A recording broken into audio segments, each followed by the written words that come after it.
Krishna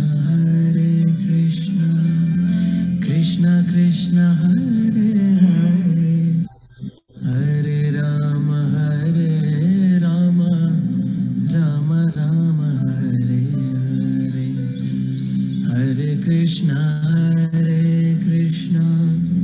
Krishna Krishna Hare Hare Hare Rama Rama Rama Hare Hare.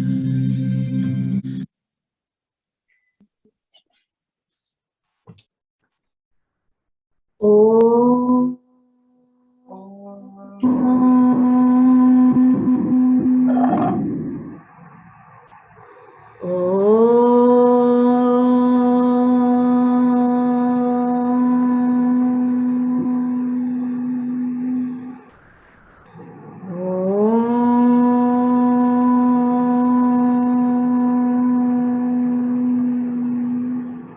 सहनाववतु सहनौ भुनक्तु सह वीर्यङ्करवावहै तेजस्विनावधीतमस्तु मा विद्विषावहै ॐ शान्ति शान्ति शान्तिः। श्री गीता ध्यानम्। ॐ पार्थाय प्रतिबोधितां भगवता नारायणेन स्वयं व्यासेन ग्रथितां पुराणमुनिना मध्ये महाभारतम् अद्वैतामृतवर्षिणीं भगवतीम् अष्टादशाध्यायिनीम् अम्ब त्वामनुसन्दधामि भगवद्गीते भवद्वेषिणी। नमोऽस्तु ते व्यासविशालबुद्धे पुल्लारविन्दायतपत्रनेत्रा येन त्वया भारततैलपूर्णः प्रज्वालितो ज्ञानमयप्रदीपः प्रपन्नपारिजाताय स्तोत्रवैत्रीकपाणये ज्ञानमुद्राय कृष्णाय गीतामृतदुहे नमः। सर्वोपनिषदो गावो दुग्धा गोपालनन्दनः पार्थो वत्सः सुधीर्भोक्ता दुग्धं गीतामृतं महत्। वसुदेवसुतं देवं कंसचाणूरमर्दनं देवकी परमानन्दं कृष्णं वन्दे जगद्गुरुं।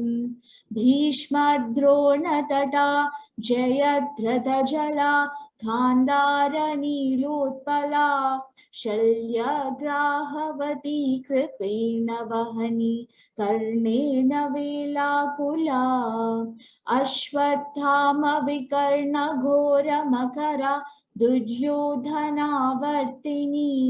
सोत्तीर्णा खलु पाण्डवैरननदी कैवर्तककेशवः पाराशर्यवचः सरोजममलं गीतार्थघण्टोत्कटं नानाख्यानककेसरं हरिकथा सम्बोधनाबोधितं। लोके सज्जनषट्परैरहरहः पेपीयमानं मुदा भूयाद् भारत पंकजं कलिमला प्रध्वंसि न श्रेयसे। मूकं करोति वाचालं पंगुं लङ्घयति गिरिं यत्कृपातमहं वन्दे परमानन्दमाधवं। यं ब्रह्मा वरुणेन्द्ररुद्रमरुतः स्तुवन्ति दिव्यैस्तवैः वेदैः साङ्गपदक्रमोपनिषदे गायन्ति यं सामगाः। ध्यानावस्थिततद्गतेन मनसा पश्यन्ति यं योगिनो यस्यान्तं न विदुःसुरासुरगणा देवाय तस्मै नमः देवाय तस्मै नमः देवाय तस्मै नमः Hari Om. Today I could take a little bit longer than usual, hopefully not too long. But logically we should finish 15 verses, so I thought I must do it. So Bhagavan says that one who does not cavil, he declares the greatest secret, the most profound knowledge along with experience to that person. But then Bhagavan does declare it loud and clear for whoever wants to hear and listen, right? So what this means is that one who is not a skeptic is the one who actually learns and derives benefits. And what kind of benefit? Bhagavan says that this person shall be free from the impure and the evil. And then Bhagavan adds that people who are without faith, they return to the path of samsara, to the path of rebirth that is fraught with death. They do not attain me. That's what he says. The points that Bhagavan makes are very systematic, very logical, and very scientific. The knowledge is about liberation. And obviously, those who have faith in this knowledge will attain it. And those who do not have faith, who cavil, will not attain it. Is this not true for anything and everything that we want to attain? Belief is the foundation of success. With bhakti, prapti comes by itself. Unfortunately, in today's times, religious belief has moved away from spirituality. Religion used to be closely associated with spirituality, but it has moved away, and today's bhakts are more for politics. You find the use of the term bhakt for either Modi ji or for anyone else. Whether there's anyone else or not, we don't know, but it's gone to politics. And then Bhagavan makes 4 statements as he starts sharing the knowledge. One, he says, I pervade all. And in the example that we used, which is very common in Vedanta, the rope pervades the snake. The snake that we assume, we think, we superimpose the image of the snake onto the rope so that, rope is pervading the snake. Then Bhagavan says, all are in me. The snake is in the rope. We have only superimposed that image. And he says, I am not in all. The rope is not in the snake because it's actually a rope. And all are not in me. The snake is not in the rope because there is no snake. The Lord in his real nature, the Paramarthika Swarupa, remains unaffected, just like space remains unaffected by the mighty air or the wind, resting on it and in it. This is the example that Bhagavan himself uses. And then he says that at the end of a kalpa, all beings go on to his prakriti, to his nature. And at the beginning of the next kalpa, he sends them forth again into creation. And he says that doing is not done by him, but happens through the agency of prakriti or maya. Prakriti itself is jada or inert. Then how is it that prakriti does it? It is the Lord's prakriti and he animates it. Thus, prakriti is the intermediary between the Lord and creation. That is what he has told us till now. What happens when there is ignorance regarding this knowledge, when people are ignorant about it? Our scriptures identify 5 obstacles, or sometimes also referred to as 5 poisons. And that these are the afflictions in the mind, one leading to the other, which form the root cause of all suffering. These are called panchakleshas. The panchaklesha are avidya or ignorance. And this ignorance leads to asmita or egoism, the sense of I, further leading to raga or attachment, which leads to dvesha or aversion to whatever there is no raga, dislike. And finally, that leads to abhinivesha, that is the clinging to life, and contrarily, fear of death. And Bhagavan continues with imparting this knowledge that would then remove the veil of ignorance, which is the root of the klesha.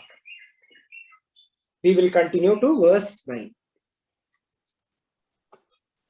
Nacha mam tani karmani Nacha mam tani karmani nibadnanti dhananjaya nibhadnanti dhananjaya udasina vadasinam udasinavadasinam asaktam teshu karmasu asaktam teshu karmasu nacha mam tani karmani nibadnanti dhananjaya udasina vadasinam asaktam teshu karmasu. O Dhananjaya, O Arjuna, O Dhananjaya. So when Yudhishthira became the king of Indraprastha, he conducted the Rajasuya Yagya or Yaga. And essentially this is done to get all the other kings accept the sovereignty of the king who is conducting the Yagya. And when this happens, all the subjugated kings bestow the conductor with lots of riches and material aspects, gifts, and so on and so forth, other than agreeing to become subjects or subsidiary kingdoms. Now, Arjuna is the one who conducted, while Yudhishthira was conducting the Yagya itself, Arjuna was the one who conducted the aspect pertaining to gaining this supremacy, the Rajasuya, and thereby brought a lot of riches for the kingdom. And that is why his name Dhananjaya. He won all that dhan. But in the real term, in a good kingdom, like Indraprastha was, the kings do not get attached to this wealth. They are not bound by all this richness. All that is meant for the state. And Bhagavan says, Tani karmani, these actions. What actions? The actions pertaining to creation, to sustenance, to destruction. See how powerful they can be, right? These actions. The Shrishti, the Sthiti, and the Laya. Nacha nibhagnanti mam. They never bind me. And that, look at the beautiful use of the term Dhananjaya. Hey Dhananjaya, exactly like all those riches did not bind you when you got them for your kingdom and Yudhishthira. These actions, the Srishti, Sthiti, Laya actions, do not bind me. For Arjuna to be able to quickly link it. That is why the appropriate use of that name. And Bhagavan says, Asinam, I am seated. Look at this, how beautiful this is going to be. Asinam, Udasinavat, like one indifferent, like one who is not involved. When we did the Uddhava story, we went through this indifference of Bhagavan, if you recollect. Udasinavat. And he says, Asaktam teshu karmasu. Asaktam teshu karmashu. Unattached to those actions. Bhagavan is not mincing his words here. He says he is seated like one indifferent. Not even neutral. Neutral is madhyastha. Bhagavan says, I am udasina. I am just a witness. I am just a sakshi. Everything happens in the realm of Maya. When Maya is tamasic, when that tamasic aspect is there, Maya deludes. It is avidya Maya. And when Maya is sattvic, when the sattvic aspect prevails, it is vidya Maya. It liberates. The pure consciousness is just there, just illumines. Gurudev Swami Chinmayananda ji used to say this beautifully. Accepting everything, rejecting nothing, keeping nothing, reflecting everything, like a mirror, udasina. unquote. So what does Bhagavan imply when he says that he is indifferent?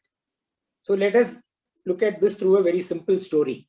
A man who had gone out of town came back to find his house burning down. It was one of the most beautiful houses in that town, and he was extremely attached to it. He loved his house.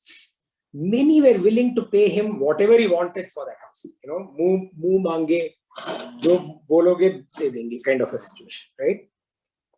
But he had never wanted to sell it. He wanted to keep it himself. And now it was burning down before his own eyes.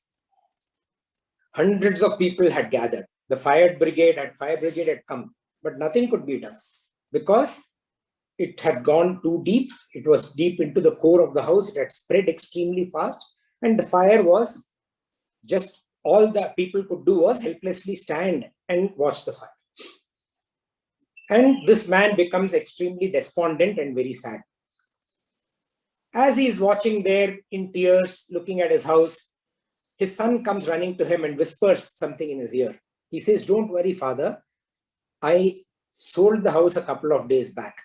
I know you never wanted that, but I got an unbelievable price, 3 times actually. And because of that, I took the decision and I sold it. So please, please forgive me." Now the father was immediately elated. He was like, thank God, there was an immediate transformation in his behavior, in his being. One who was extremely sad, he became a silent watcher like hundreds of others who were watching silently. Just think about it. A moment ago, very attached, very miserable. A moment later, indifferent. Completely indifferent. It is the same house. It is the same fire. No change in the environment. But he is unconcerned. His second son comes and says to his father, "What are you doing, father? You don't seem to be affected at all." Father says, "Don't you know your brother sold the house?" He says, No. That person gave us a small little token advance. He's not paid us the value of the house. And I don't think with this house burning down, he's going to pay us the money. So we have lost it anyway. Immediately another change in the father. The tears that had begun to dry come flooding back. Then the third son comes and he says, "I just spoke to the buyer and he assured me that he's going to honor the purchase. He felt that none of us had anything to do with this fire, neither him nor us. And he had transacted, he has bought his house. So the house that actually is burning is his house, not ours.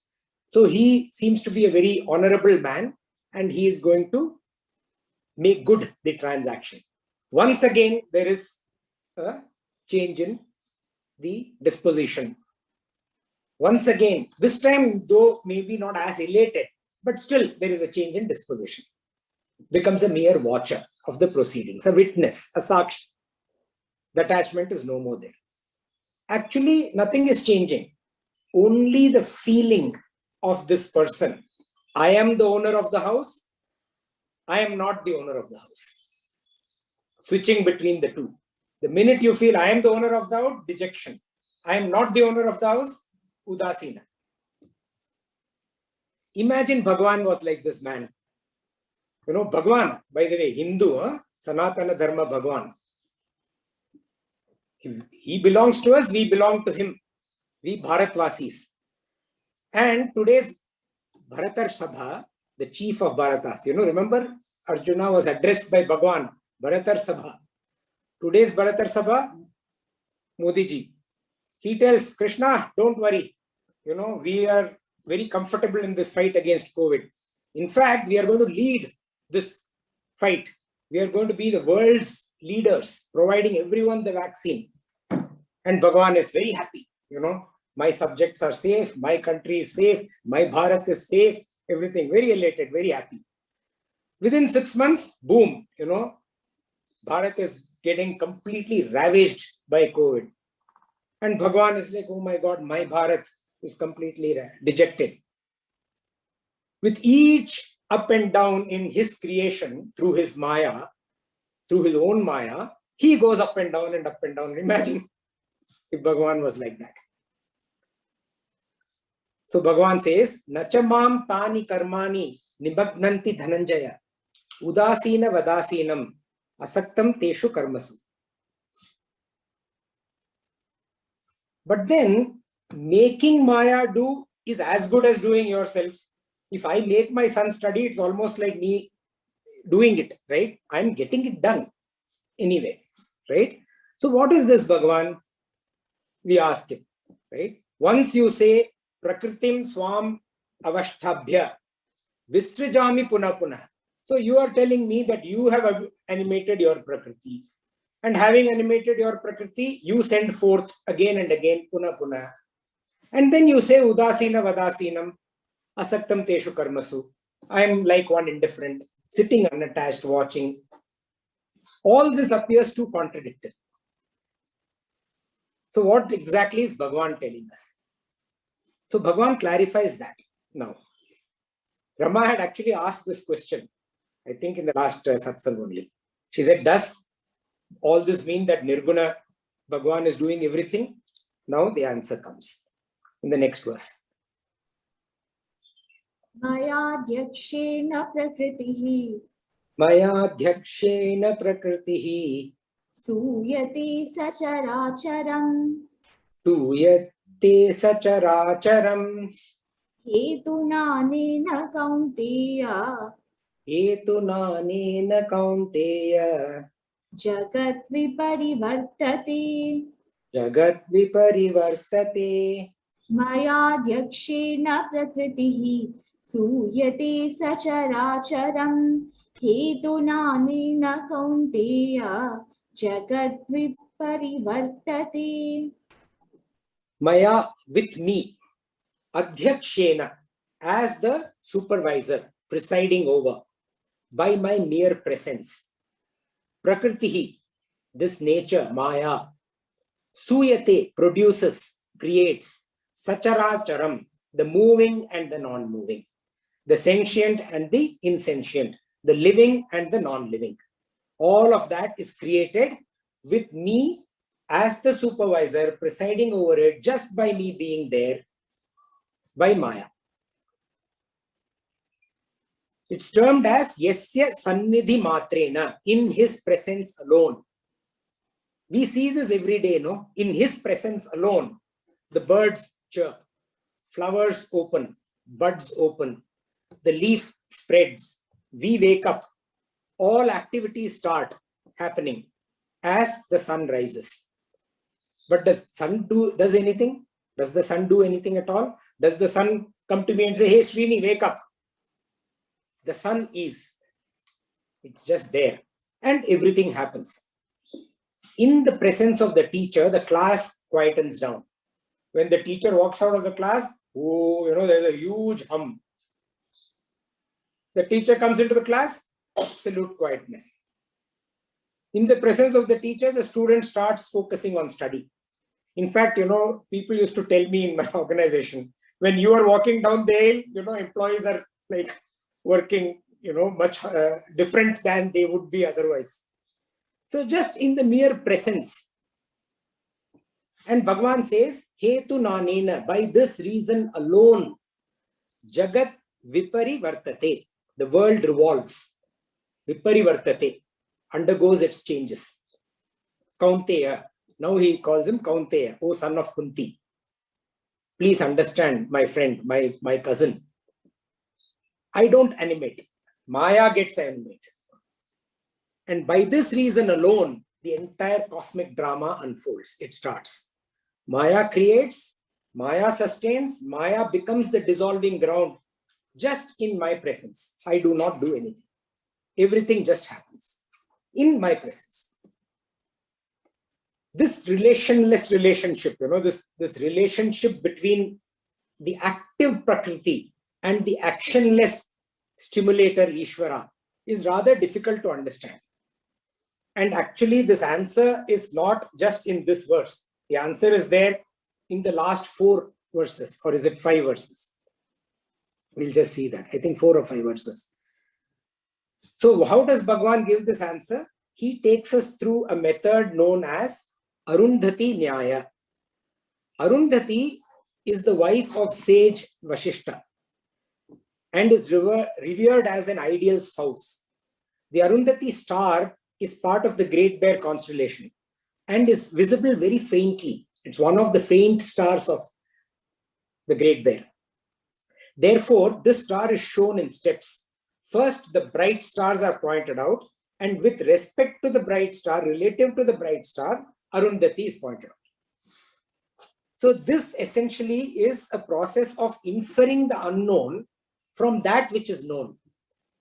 And that process of inferring the unknown from that which is known is called Arundhati Nyaya. And Bhagavan has used that in the last few verses. In verse 7, Bhagavan states, I generate them in the beginning of the next kalpa. I bring them forth in the beginning of the next kalpa. Prakriti here is only an instrument.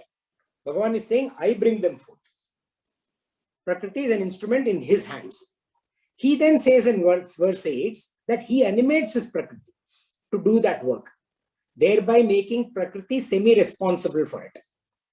Then in verse 9, he says, all responsibility is Prakriti. And he says that he himself is a pure witness, just a Sakshi. And finally, in verse 10, Bhagavan says that Prakriti derives the power by my mere presence, by the presence of Ishvara. Derives the power to do everything and does everything. So like the creative forces of the sunbeam owe their potentiality to the sun, similarly, Prakriti derives the power from the presence of Bhagavan, of Ishvara. That is the final answer. What about the ignorant then? Those who do not identify with this? It is difficult, and that is why the step-by-step process. But even after this, a lot of people are still ignorant about it. What about them? Bhagavan covers that in the next verse. Avajananti mam mudhaha Avajananti mam mudhaha manushim tanumashritam manusim tanumashritam param bhavamajanantaha mama bhuta maheshwaram avajananti mam mudhaha manushim tanumashritam param bhavamajanantaha mama bhuta maheshwaram. Mudaha, the ignorant. Avajananti, disregard. Mam, me. Ashritam, dwelling in. Manushim, the human. Tanum, form. Ajanantaha, not knowing. Mama, my. Param, higher. Bhavam, nature or state. Bhuta Maheshwaram, the great Lord of all creation, of all beings. The ignorant, so Bhagavan is saying here, the ignorant disregard me when I dwell in human form, which is what the avatara, when I dwell in human form, the Saguna. They know not my higher nature, my higher state. They know not, which is what? The Nirguna. Which is the great Lord of all creation, of all beings. In order to help people connect with the real nature of Bhagavan, the Nirguna nature of Bhagavan, he takes avatara. It is an extraordinary step by Bhagavan. It is very unique to Sanatana Dharma. However, as much as I am not bound by my karma, I am not bound in this human form. We say that children learn best when parents set the example. They follow. Children just follow the example that parents are setting. Bhagavan, through his avatara, sets a perfect example for his children. He shows us practically how it is possible to not be bound by this body, mind, and intellect paradigm while residing in the same. While we are residing in the same, not allowing it to bind us. He shows it to us through the avatara example. how the avatara behaves. If we see Ramayana, entire story is about how Bhagavan is teaching us to live life. In fact, it is said that the task of killing the Asura Ravana is just a byproduct. It's just a bonus. It just happens in the end, by and by. Entire life of Rama is to teach us how to live. Set an example. However, the deluded are many and the wise are few. Not only do most people do not learn from such an example, a good number of fools deride the same, like Duryodhana. Duryodhana made fun of Sri Krishna and he called him Mayavi, some magician Mayavi in human form. In fact, when Sri Krishna went to Hastinapura to ask for peace, as the final emissary, Duryodhana tried to arrest him. Made a lot of fun, derided. Fool was proven later that he was a fool. Sri Ramakrishna Paramahamsa has said, and I quote, the elephant has visible tusks and invisible set of teeth. Similarly, the incarnation of Bhagavan has the human and the divine combined in them. And it is up to people who choose to see the divine. Gaining this wisdom, life becomes purposeful. But without it, it's a suffering. How is that so? We see that in the next verse.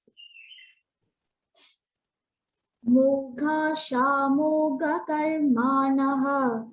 Mogha shamoga karmanaha.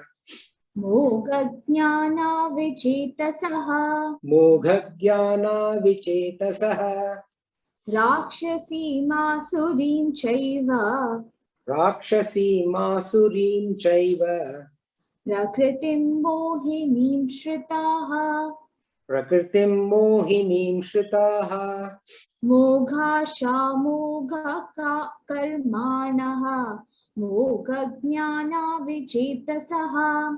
Rakshasi masurim chaiva. Prakritim mohinim shritaha. Vichetasaha, the senseless, those lacking in intelligence. Chetas is intelligence. Vichetasa is lacking in intelligence. Those lacking the clarity that comes from intelligence, and because of that are lacking the discriminative capability, the viveka. And these, Bhagavan gives three elements. Moghasha, of vain desires, wasted desires, vyartha desires. It is desires that propel us into action, and vain desires propel us into vain actions. The greatest of all desires is mumukshutva. If you have good desires, propel us into good action. The greatest being mumukshutva, desire for liberation. So, from mogasha, moga karmanaha, of vain actions. Most actions in this world, we see that now with Corona, we are all realizing it. It's staring stark right into our faces. Most of the actions in the world are of random in nature. Random in nature, they lead to chaos. There is no purpose. Or even if there is, it's very short term. Sacrificing long-term good for short-term gain. Those kind of actions. At the best, they are like this. Sacrificing long-term good for short-term gain. But more than anything else, they are random. Leading to chaos. In fact, this physicist, very popular, one of the earlier physicists, Schrödinger came up with this concept of negentropy. Negentropy means actions leading to order. The contrary of what we are just seeing. Not moga karma. Opposite of moga karma. Actions, negentropy. Life, for example, is said to be like negentropic because it takes food. Food is what? Food has less order. That's why it gets disintegrated very quickly. Something like food which has less order, it takes it up, life, and converts it into something which has more order, which is cells. Food is converted into cells. Scientifically, we all know that. So life is considered negentropic. Here Bhagavan is talking about Moga Karma, the opposite. Most of the actions in the world are not negentropic. And then Moga Jnana, of vain knowledge. Einstein once said, I want, and I'm quoting, I want to know God's thoughts. The rest are just details, unquote. And he also said, and I quote, I once thought, this is Einstein saying, I once thought that if I could ask God one question, I would ask him how the universe began. Because once I knew answer to that question, the rest is simple equations. You know Einstein, right? Master of equations. So how it began, you tell me, God, baki sab equations. But then he says, he continues, as I got older, I became less concerned about how the universe began. Rather, I wanted to ask God why he started the universe. For once I knew that answer, I would know the purpose of my life, unquote. So associated with the Lord, desires, asha, actions, karma, knowledge, jnana, they derive meaning. Disassociated with the Lord, all of this become vain, mogha. They lose their purpose and meaning. And when that happens, Bhagavan says, without the right desires, without the right actions, without the right knowledge, moga asha, moga karma, moga jnana, what do people do? They lead a life taking resort to, shritaha, taking resort to. Taking resort to what? A prakritim mohinim, a delusive nature. When all their desires, actions, knowledge itself is delusive, the nature itself, they've taken resort to that delusive nature. And what is that delusive nature? Rakshasim Asurim, of Rakshasas and Asuras. So let us see what this means. Everyone has a nature. We all know human nature, right? We all know that there is human nature. Everyone has nature. This human nature is a permutation combination of three elements. One is the wicked. The wicked nature is one that is heinous. It is terrible. It gives pain to others. It thrives in giving pain to others. That kind of a nature is termed as Rakshashim. It comes from a tamasic guna. The second type of nature is selfish, seeking to pleasure oneself, hankering for sensual satisfaction, sense joys. That kind of a nature is Asuri. It comes from the Rajasic guna. And the third element of nature is divine, the equipoised, one at peace, one that is unselfish, derives joy in common good, is spiritual, a believer, does not cavil, meaning a believer. Daiviga nature. It comes from Sattvic guna. So the human nature is a combination of all these three. Various mixture. Some people have more of the wicked nature, some people have more of the selfish nature, some people have more of the divine nature. In fact, in Bhagavad Gita, we'll go much deeper into these aspects. Bhagavan takes us. The lives of the first two, the Rakshasim and the Asurim, they are led with delusion. And their lives are in vain. And in fact, there is a lot of commonality in various scriptures. In the Bible, Old Testament, it is said, vanity of vanities, says the preacher. Vanity of vanities is all vanity. So this reads in the Bible and associated texts, it reads, every human being is filled with so many other things that supposedly bring satisfaction and peace. But these things are wrong content. When we come to the word of God, when we pray over his word, when his word shines upon us, we are emptied of other things. The true condition of human life on earth without God can be summed up in one word, vanity. See, Mogha here, vanity in the Bible. King Solomon had everything that he wanted, including riches and wisdom. See, this is a beautiful including riches and wisdom, both. Normally, people have riches, don't have wisdom. People have wisdom, don't have riches. King Solomon had both, had everything that could be there. But when he analyzed and pondered over human living and on human existence, his conclusion was that all is vanity of vanities. Because humans do not have God as the meaning, those humans do not have God as the meaning and center of their lives, they struggle to obtain enjoyment. The result of man's struggles and strife is that he falls into all kinds of bondage.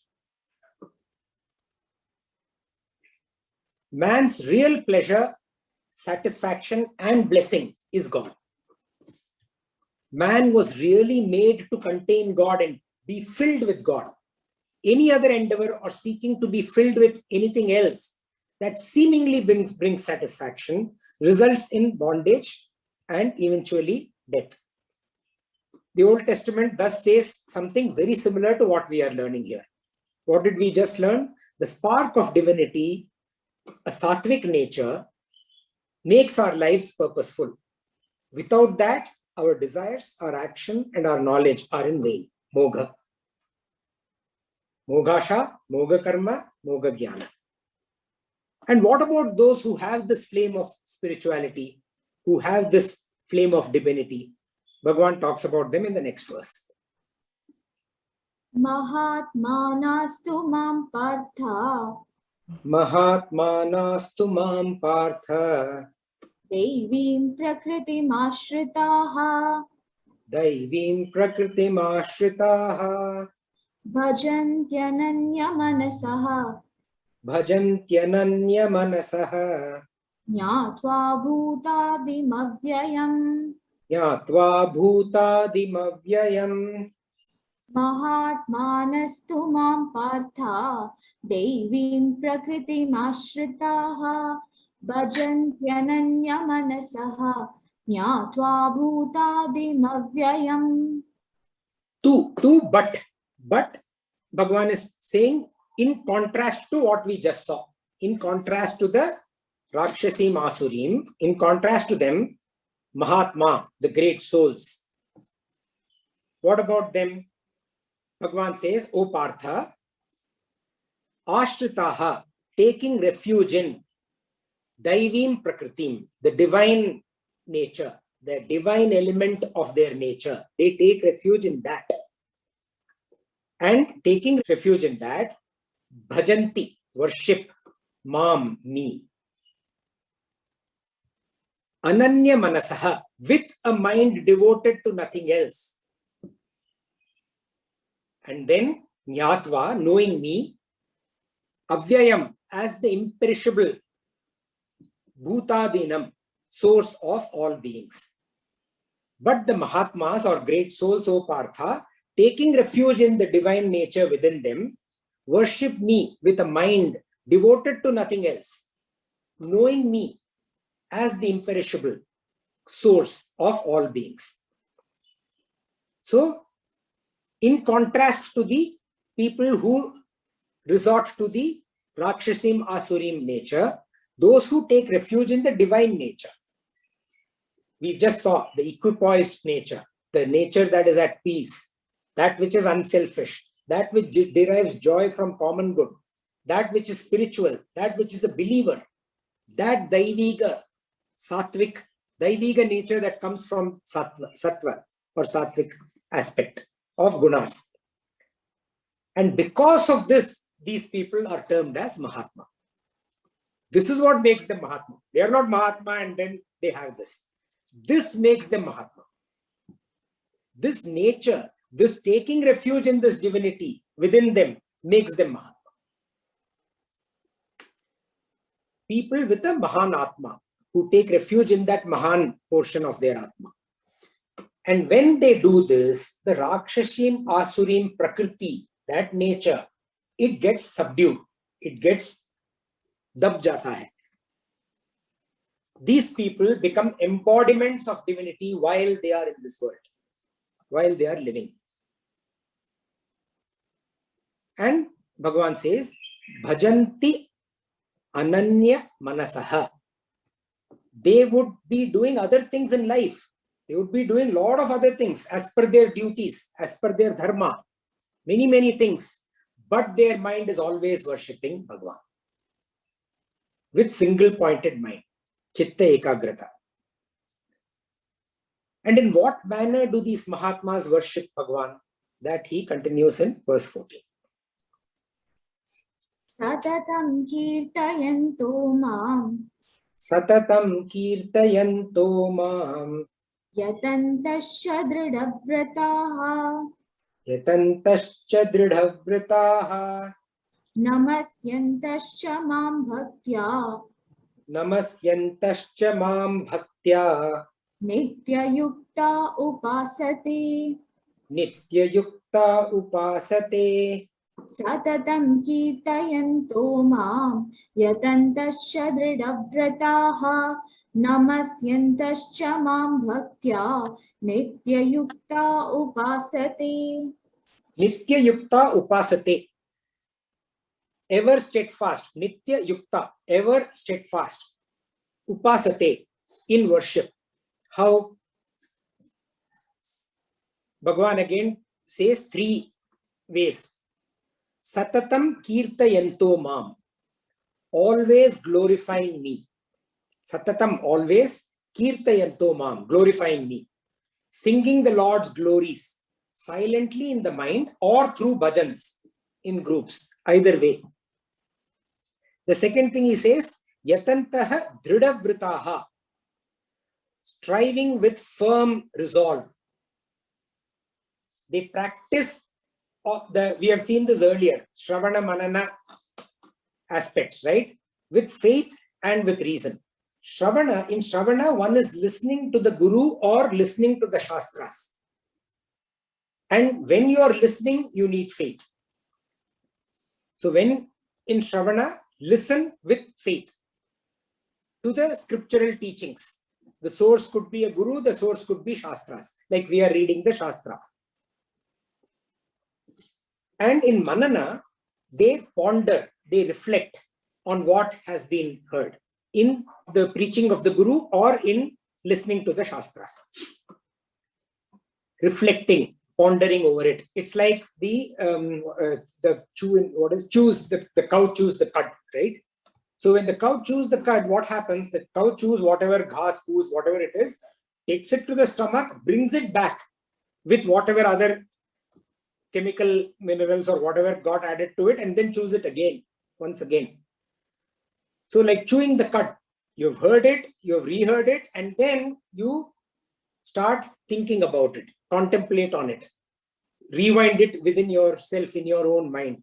That is Manana. Manana requires reasoning, logically arriving at, so that the belief will come from that reasoning. None of our scriptures say that believe blindly. There is absolutely no blind faith that is propagated in our culture at all. In fact, in Manana, if there is a Guru, please challenge, ask questions, ask doubts, clarify doubts, challenge the Guru, do all of that. Say that I don't agree. All that is encouraged. If you order Upanishads, Upanishads are nothing but the Sishyas asking questions out of the Gurus. That is what Upanishads are. And Gurus obliged to give answer to them. Manana. So, Dhrida Vritaha. This requires that determined approach, that resolve, when you are in Shravana or in Manana. And then Bhagavan says, Namasyantaha mam bhaktya. Prostrating me with devotion. Namastansaha, prostration. Mam, me, with devotion, bhaktya. Bowing down to the Lord in devotion results in the surrender of all false identification. We saw this, right? I plus I want. The root of all problems is the sense of individuality, I, and this I wanting something. I plus I want. That gets erased, gets surrendered completely when we prostrate with bhakti. And in fact, much more comes when we do that. True devotion is love supreme. And love is measured in terms of the lover's identification with the beloved. The process of withdrawing ourselves from all the misconceived identities of the self and rediscovery of the infinite potential that can be achieved only through these three elements of worship. That is love. Srimad Bhagavatam mentions 9 aspects or lakshanas of devotion. And actually, Prahlada also repeats these. When Hiranyakashipu challenges Prahlad, who is this Bhagavan that you are? Nobody is greater than me. Who the heck are you worshipping? Who is this? And how do you do this worship? At that time, Prahlada also gives these 9. These are Shravanam. Shravanam means hearing stories about Bhagavan. Hearing all his stories. King Parikshit attained moksha listening to Sri Sukha reciting stories of Bhagavan for 7 days. Parikshit knew he is going to die. And he said, in these 7 days, I just want to listen to Bhagavan stories. Please recite them to me. The second aspect of the 9 is Kirtanam. Chanting and singing songs in praise of Bhagavan. Sage Narada is a brilliant example, great example of this. He never stops chanting the names of Hari. Continuously chanting the name of Hari. But that doesn't mean that we have to chant all the time because we are doing various things. No, we chant whenever possible. In fact, there is a beautiful story. Once Narada asks Bhagavan Vishnu, who do you think is your most ardent devotee? Bhagavan points to a farmer and he says, this farmer is among the most ardent devotees of mine. So Narada is very curious. He goes and he sees the farmer busy all day with his work and all of that responsibilities. He takes Bhagavan's name once in the morning and then once at night before he goes to sleep. And Narada comes back, Vishnu, Bhagavan, what are you saying? He just took your name twice and he is your most ardent devotee. Bhagavan, you didn't take my name, you took his name. He didn't ask, in mind he's thinking, right? So Vishnu says, okay, Narada, do one thing, okay? I'm giving you this vessel. That vessel is filled to the brim with oil. Just take this and go about doing your duties. When you come back, I'll give you your answer. So Narada takes his vessel and goes about doing whatever he does all day long. And then when Narada comes back, Bhagavan asks him, so Narada, how many times did you chant my name, take my name today? Narada says, you know what, Bhagavan, none, 0. Because you told me not even one drop should fall. My entire mind was focused on ensuring that this oil doesn't spill. That was your direction. And then as he's saying, Narada realizes, he saw that farmer. He's completely busy, spinning like a top like we saw that day, right? Spinning like a top. So Bhagavan also says that do all your activities thinking about me. Ma manusmara yudhyacha.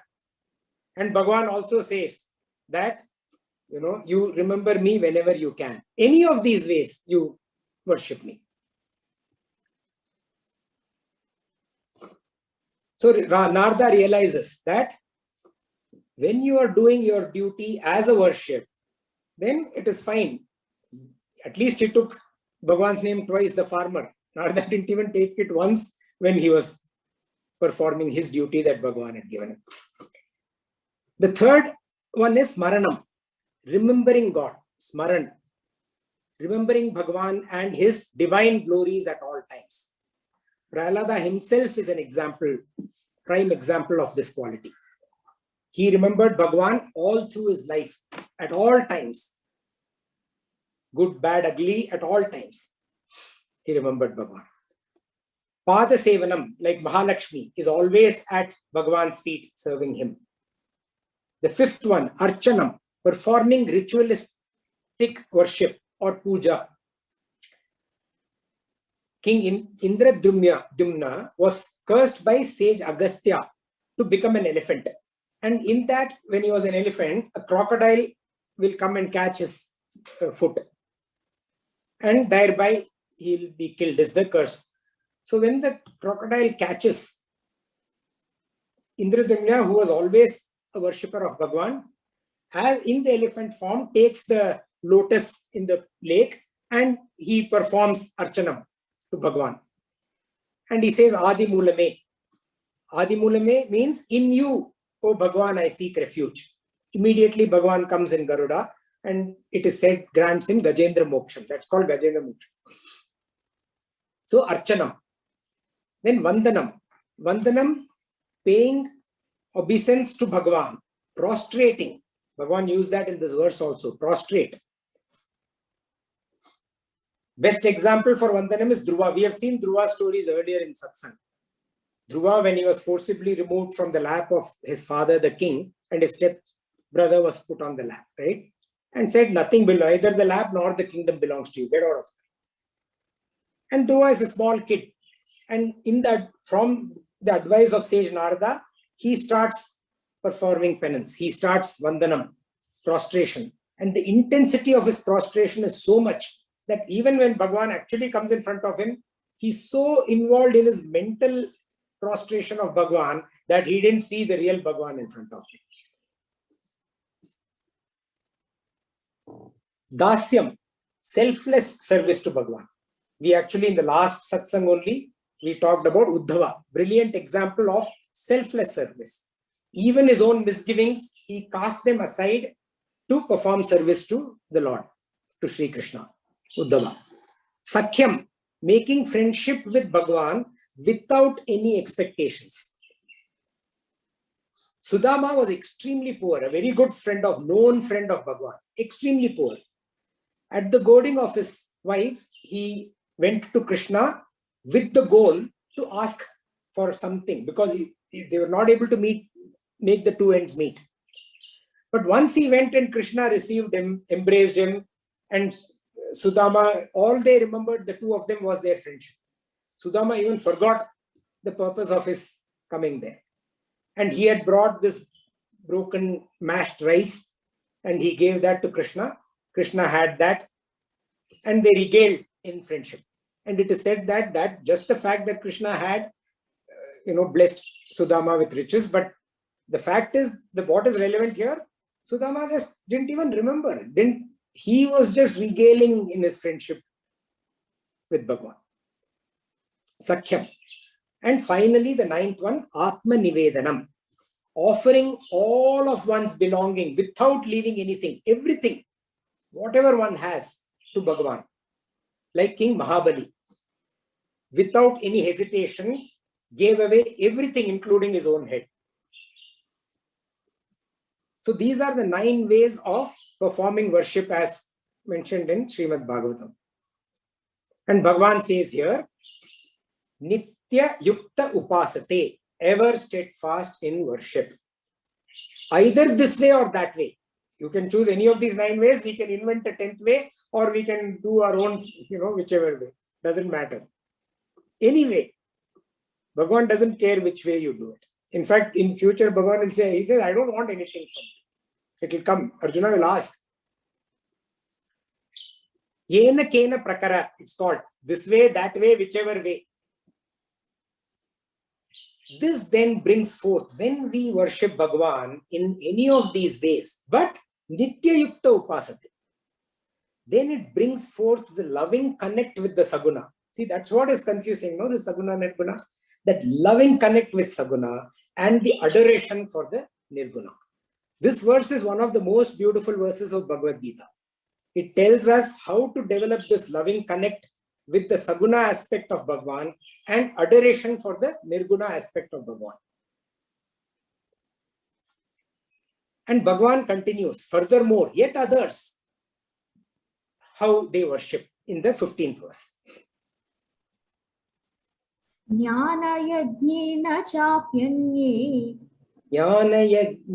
chapyanye yajanto mamupasate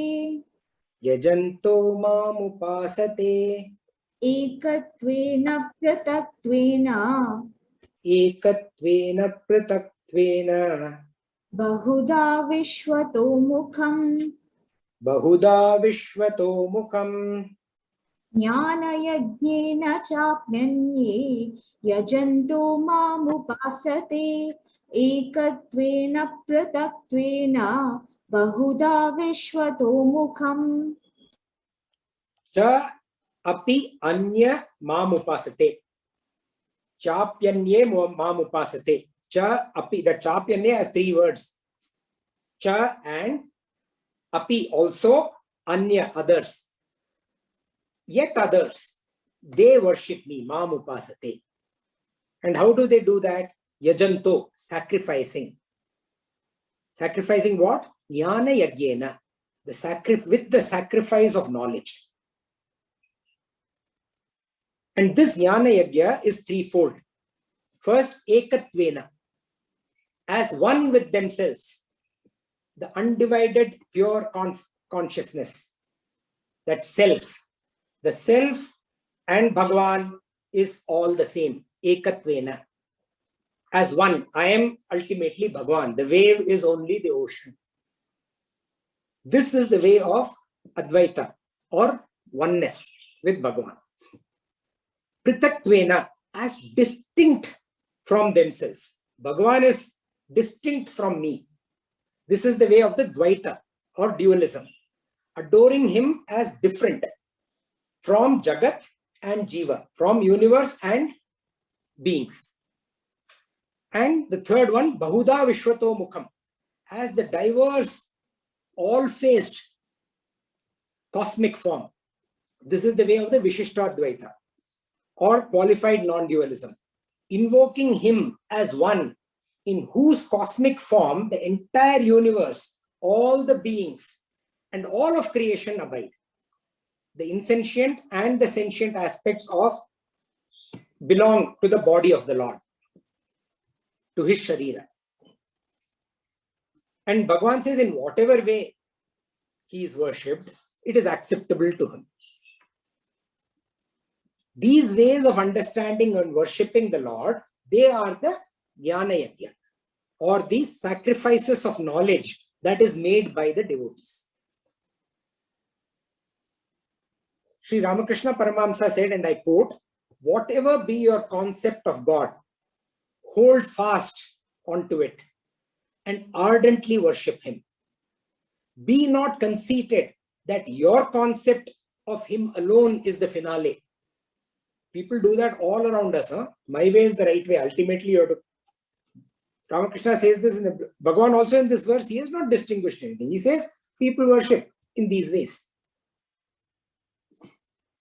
Be not conceited that your concept of him alone is the finale. And when you do that, and I'm continuing, Ramakrishna ji says, in the course of your sadhana, you will come to know by his grace that his attributes and forms are inexhaustible. So you choose your attribute of his that you want to, you choose the form of his that you want to, and you worship that, but worship ardently. Nitya mam upasate. Nitya yukta mam upasate. Unquote. And how does this happen? How can Bhagavan, be worshipped? The divergent, multifaceted, single-faceted, all-faceted, one. So many divergent, conflicting forms of worship. How will they reach that same one single Bhagavan? That one person, that one Bhagavan, that one Purusha. He himself will explain this. And we will see that in the next satsang. I thought I'll take more time, but not bad. It's only 5:06. Thank you. Hari Om. We repeat the verses 9 to 15 of Yeah. the session. न च मां तानि कर्माणि निबध्नन्ति धनञ्जय उदासीनवदासीनम् असक्तं तेषु कर्मसु मयाध्यक्षेण प्रकृतिः सूयते सचराचरम् हेतुनानेन कौन्तेय जगद्विपरिवर्तते अवजानन्ति मां मूढाः मानुषीं तनुमाश्रितं परं भावमजानन्तः मम भूतमहेश्वरम् मोघाशामोघकर्माणः मोघज्ञानाविचेतसः राक्षसीमासुरीं चैव प्रकृतिं मोहिनीं श्रिताः महात्मानस्तु मां पार्था दैवीं प्रकृतिमाश्रिताः भजन्त्यनन्यमनसः ज्ञात्वा भूतादिमव्ययम् सततं कीर्तयन्तो मां यतन्तश्च दृढव्रताः नमस्यन्तश्च मां भक्त्या नित्ययुक्ता उपासते ज्ञानयज्ञेन चाप्यन्ये यजन्तो मामुपासते एकत्वेन पृथक्त्वेन बहुधा विश्वतो मुखम् ॐ असतो मा सद्गमय तमसो मा ज्योतिर्गमय मृत्योर्मा अमृतं गमय ॐ पूर्णमदः पूर्णमिदं पूर्णात् पूर्णमुदच्यते पूर्णस्य पूर्णमादाय पूर्णमेवावशिष्यते ॐ शान्ति शान्ति शान्तिः हरिः ॐ श्री गुरुभ्यो नमः हरिः ॐ Hari Om, thank you. Any thoughts, comments, questions? Hi, Shri. Nipun Hi, here. Nipun. Thank you so much for the great satsang as always. So just a clarification. So in Shlok 9, right, he says, talks about the Udasin nature. But then I remember in the previous, I mean, there's a famous verse, Yada Yada hi dharmasya, that when all this happens, then I actually take an avatar. So, I mean, here he's saying that he's indifferent, right? Udasin. But then why bother with the avatar and, I mean, whatever is happening, right? True. So actually, when Bhagavan, one word answer to this is, even when Sri Krishna is here, Narayana there is Udasina only. So this is the Saguna Nirguna aspect. So when he says Udasina, he's referring to the Nirguna aspect of Bhagavan. But also, Saguna is also very close to that, right? So even Sri Krishna, while he is doing all that he is doing as the Avatara, all the avataric duties that he is doing, even then, he remains unaffected. He remains disinterested and unaffected, right? So essentially, yes. So both these are elements of Bhagavan that we need to understand. Got it. Thank you. So he, like I said, does he, when he says Udasina, does it mean that he's really completely disinterested? No, he is not attached, because if he's that's why that story and that example. Imagine if Bhagavan got non-Udasina and got attached, then he will be keeping going up and down like a bouncing ball. Right.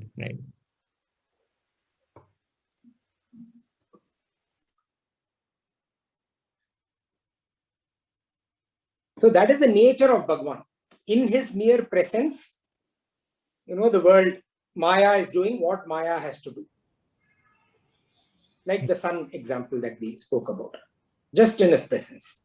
He does not get involved with it. He does not get attached to it.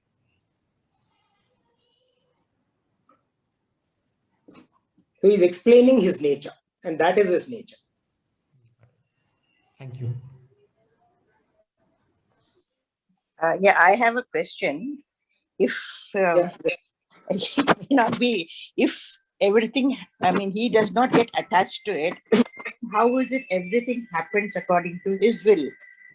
Everything happens according to his will. Even if we have to get spirituality and if we have to, take the path of spiritual path, it cannot happen without his grace or will.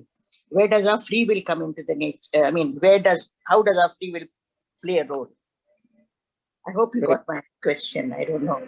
Yeah, you said about his will and also about our free will. Yeah, I'm comparing both his will and our free will. And if everything happens according to his will, how can he not be attached to it?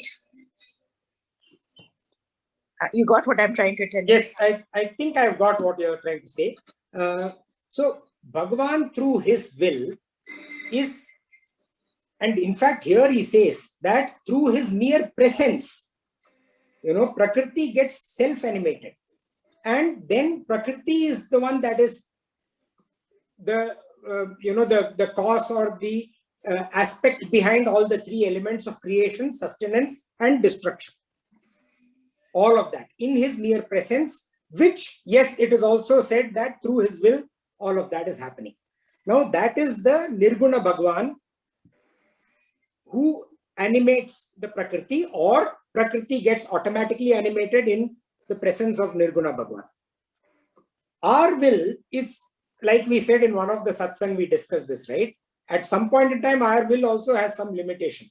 Our free will is only up to a point in time. For example, if my free will was there, I can stop myself from going to sleep. But I can't do that. At some point in time, come what may, I will go to sleep. At some point in time, come what may, even if I slept at 4 a.m. in the morning, the sun comes up, in his mere presence, I am up. Can't help getting up. It just happens. How much ever my free will try to control, it doesn't happen. So this free will has limitation. That Bhagwan's will has no limit. It enables the creation, sustenance, destruction element of Prakriti just by being there. And then actually one part of, I think I've answered your question fully here. One part of Nipun's question I forgot to, I slipped out, where he said that he linked to the other words, yada yada hi dharmasya. That part I forgot, right? When Bhagavan talks about the decay in society over the yugas, and when over the yugas the decay in society goes to such a limit, then he says, I take avatara and I come and do my avataric duties here. What are the avataric duties? I protect the followers of dharma and I eliminate the abusers of dharma, and by doing that I establish a just society. That is what he says, right? So what he's saying is that my Nirguna form being there when all this is happening, the Prakriti is the one that enables all of this. Prakriti is the agent. Is the agent. It's the intermediary. Under the agency of that Prakriti, all of this happens.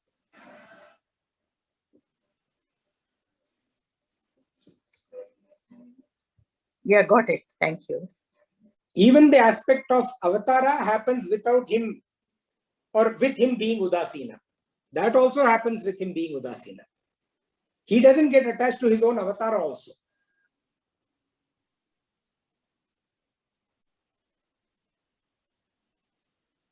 Sir, we have almost covered half of Gita in the satsang. 18 chapters, now we are going through the 9th.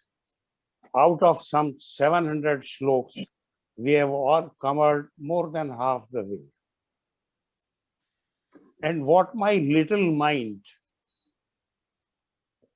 guides me, what my, in all humbleness and humility, I beg to submit, that divine eating cannot be found as we find a stone on the surface or a diamond on the surface. It has to be dug deep, deep thinking, deep meditation, deep contemplation, without seeking the favorable outcome of our action. Favorable outcome of action, and with that, if it comes favorably, a man, human mentality becomes arrogant. And when it becomes arrogant and proudy, it results in misery. Because this Asuri mentality, which you kindly add, as elaborated today, Asuri nature. This is nothing but a built-in misery action. Misery is built in these actions. When I think I am the actor, I am the doer, it happens.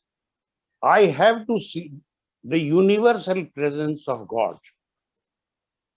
Sri Aurobindo, while being tried before the Calcutta High Court and defended by the great lawyer C.R. Das, he just said that I was thinking I'll get a capital punishment, a death sentence, and then he was reminded of the 6th chapter slok, Yo mam pashyati sarvatra, sarvam cha mai pashyati, tasyaham na pranashyami, satyane me pranashyati. Having faith in that shloka, he said, this gentleman presiding judge, he can give me capital punishment. Yet I have to, Yo mam pashyati sarvatra. I have to see his divine presence, the nature of divine presence in the body of this person whom has the discretion of awarding me the capital punishment. He was just contemplating like that. And ultimately what happened? He got a little imprisonment, and C.R. Das had asked him that you will not stay in British India. You will go to other territory which is not controlled by the British, because they will involve you in one case or the other. So he shifted his residence from Calcutta or from British India to Pondicherry. And the other things are known very well. What I beg to submit is that we have to think very deeply. It's not like a fountain pen lying on my table or a watch lying on my table, I pick up and I get it. We have to devote lot of time, lot of concentration, and without expecting the favorable outcome of our efforts. When we seek favorable outcome and we get it, ego comes in, vanity comes in, as you had very kindly mentioned in today's lecture. So that's what I submit, that we have to continuously carry on with this process, that Gyan Yagya, which you are taking the lead. I take it this satsang conducted by you is a Gyan Yagya. We are the beneficiary. We are the persons who will get the prasad of this Gyan Yagya being performed by you, and we are getting prasad out of it. By you and by mutual discussion of the learned participants in the Gyan Yagya. That's what my submission is. Excuse me if I have spoken anything wrong. I'm yet on a learning stage. Please, I beg your pardon. Thank you. It was beautiful, sir. Very, very beautifully, nicely put. All of us, including me, get the prasad of this Gyan Yagya. And that is what what you said is what Bhagwan also says in this satsang, what we read, Drida Vrata, and when you, especially like you said, when you're doing the Shravana, listening to, the Shastras, and Manana, contemplating, chewing the cud, that requires extreme, like you said, going deep. Yes. That chewing the cud, we see, the cow just goes by, if we see the cow, it just keeps going. How much it keeps chewing all the time. Similarly, we have to go deep. We have to keep that drida sankalpa and keep doing it again and again and again, and go deeper and deeper and deeper. Because ultimately that divine nature is within us. And when we attain that divine nature, the Asurim, the Rakshasim gets subdued. Sir, I am reminded of Tulsidas Ramcharit Manas, one Chaupai in Balkand. You have today mentioned Hetu Nanen. What Tulsidas writes in that Chaupai, Ram Janam ke Hetu Aneka. Many and multifarious are the purposes and objects of Rama's birth, that's divine birth. Ram Janam ke Hetu Aneka. Param Vichitra, strangest of the strange. Param Vichitra Ek to Eka. The purposes and the motivations of the divine actions are are multifarious, numerous, as big. After all, he is the creator, protector of the cosmos. So we cannot, our little minds cannot fully contemplate the scheme of divine. We cannot. Rama Janam ke hetu aneka. And that's what you had in today's discourse. You mentioned about the hetu, the purposes, the objects of the divine nature and the human nature, the limitations of human nature. That's what I further beg to submit. Thank you. I'm sorry if I've taken extra time. I'm sorry. Thank you, sir. Tanuja जी, आप कुछ बोल रही थी? हाँ, मैं वो time है ना, मैं सेज भारत की स्टोरी आप सुनाए नहीं, आप एग्जाम्पल दिए फॉर कीर्तनम भक्ति. Is it 9 Navada Bhakti, Dasyam, Shravanam, Archanam, Vandanam, Sakhyam? Give examples of everything. Kirtanam, you said the story of Sage Bharata. So I just want to listen to that story. I don't know that story, what you were talking. Sage Narada, Narad Muni, Narad Bhagwan. Narada. हाँ जी, Narada, says Narada, उनका story मैं बोल रहा था. He never stops chanting the name of Hari. Any name, हमेशा नारायण, नारद जी आते हैं तो नारायण नारायण से ही आते हैं, हमेशा he keeps chanting. So Narad Muni ji, sage Narad, he, of course we all know, and Bhagwan Vishnu himself knows, he has access to Vaikuntha, जब मर्जी आ सकते हैं, कुछ भी. He is that one devotee who enjoys that kind of freedom. Go, come whenever you want, ask when whatever you want, say whatever you want. He's like a like Hanuman ji is a Ramadut, Narada ji is Narayana Dut. So Narada ji asks Vishnu, sage Narada, that आपके सबसे श्रेष्ठ devotee कौन है? And Vishnu points him to a farmer. And the farmer, Narada is obviously curious. He goes to see कि farmer क्या कर रहे हैं, कैसे, how is this person the most, because Narad ji ने तो सोचा था जब श्रेष्ठ डिवोटी आपका मैं पूछूंगा कौन है, भक्त कौन है, तो विष्णु जी बोलेंगे कि मैं हूं, पर इन्होंने तो कोई किसी फार्मर को बता दिया, तो ये कौन है फार्मर देख के आता. वहां गए तो फार्मर अपना काम कर रहा है, सुबह एक बार भगवान का नाम लिया, रात को एक बार भगवान का नाम लिया. तो फिर नारद जी वापस आते हैं कि भगवान आप कैसे कह रहे हो, तो दिन में 2 बार आपका नाम लिया, बाकी तो अपने काम में लगा हुआ है. तो फिर भगवान बोलते हैं कि ठीक है, आप भी ऐसे करो, मैं आपको एक ये पतीला दे रहा हूं जिसमें तेल है, and that oil is filled to the brim, right up to the top. तो आप अपना पूरा दिन जो आप कर रहे हैं करते रहिए, बट इसमें से तेल नहीं गिरना चाहिए. रात को फिर आप वापस आइए एंड मैं आपको जवाब दूंगा, but not even 1 drop of oil should spill. So Narad ji is going about his various things, whatever he does during the day, comes back at night and he says, Bhagwan, not even 1 drop spilt, it was same जैसे आपने दिया. अच्छा वो तो ठीक है, but मेरा नाम कितनी बार लिया? नारद says, मैंने तो लिया ही नहीं आपका नाम. क्यों नहीं लिया? क्योंकि आपने ऐसा काम दिया है कि वो तेल इतना सा भी नहीं गिरना चाहिए, छींटा भी नहीं गिरना चाहिए. मेरा पूरा दिमाग, मन, सब कुछ उसमें लगा हुआ था, तो इसीलिए मैं आपका नाम नहीं ले पाया. जैसे वो बोल रहा था भगवान को, नारद मुनि को ये लगा उनको कि फार्मर भी तो वही कर रहा है, पूरा दिन अपने काम में लगा हुआ है. तो देन ही सेड, हाँ बिल्कुल वो श्रेष्ठ भक्त है. That's the story of Kirtanam. So the Kirtanam, the point here is that if we can remember him and take his name all the time. Smaranam is remembering him while doing Mamanusmara Yudhyacha, while doing our actions, have him all the time in our mind is Smaranam. Kirtanam is where we actually take, जैसे वो उस दिन मैं बोल रहा था ना, रोटी राम, सब आश्रम्स में ना जब वो सर्व करते हैं रोटी राम ऐसे बोलते हैं वो. So हर चीज में राम का नाम ले लेते हैं, भगवान का नाम ले लेते हैं. So that is Kirtanam, or singing bhajan. lot of अपना जो अपने ये है ना क्या followers बोलते हैं जो अपने the Hare Ram Hare Krishna जो है ना movement, what is that called? हाँ, ISKCON and नहीं, but what is that? Hare Rama, Hare Krishna. वो तो हमेशा ही भजन नाचना गाना, that is Krishna.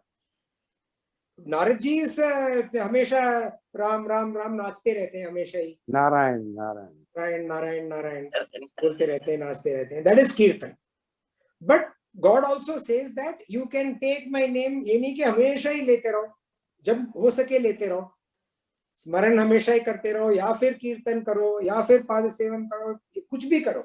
He doesn't say any of these ways you can pray, you can perform worship. You be my friend, he says. You know, a lot of people do that. No, they just have a conversation with Bhagwan. Yaar kya kar raha hai? You know that. Be a friend without expecting anything from Bhagwan. So any of these ways we perform, that is acceptable. But he says ever steadfast with dridhanishcha nitya yukta upasati. Ever steadfast, which is what Sharma ji also said.